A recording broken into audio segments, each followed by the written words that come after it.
за «Знай наших» золото Болгарии отправилось в Уфу. 2 золотые медали они поделили на 4. Студентки Башкирского педагогического университета заняли призовые места на 8-м международном конкурсе танцоров и певцов, проходившем в Болгарии.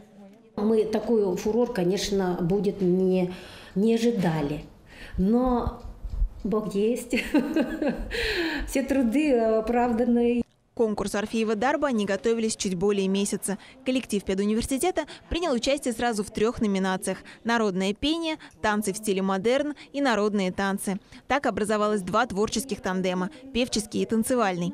Первый возглавила народная артистка республики и педагог Зульфира Бакирова-Фархудинова. Для вокальной номинации конкурса она подготовила студентку 2-го курса Эльзу Бадридинову.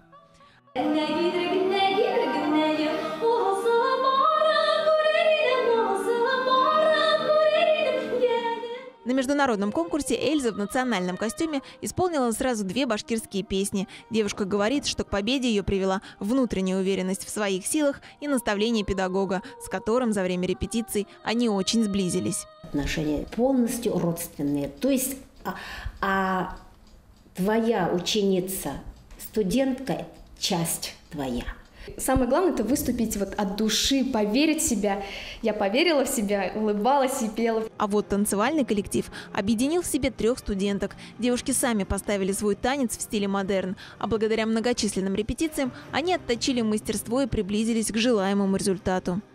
У нас с девочками рост очень разный, поэтому нужно было продумать, как поставить так, чтобы выгодно все девочки просмотрелись, делать партии, чтобы каждая девочка выгодно просмотрелась. Сидели, рисовали рисунки, как будет лучше. Поехали в Болгарию за победой и вернулись оттуда с золотом, которое открыло им дорогу на новый международный конкурс в Италию.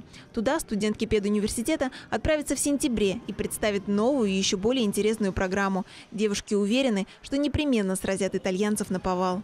Юлия Кочеткова, Салават Валеев, новости культуры Башкортостан.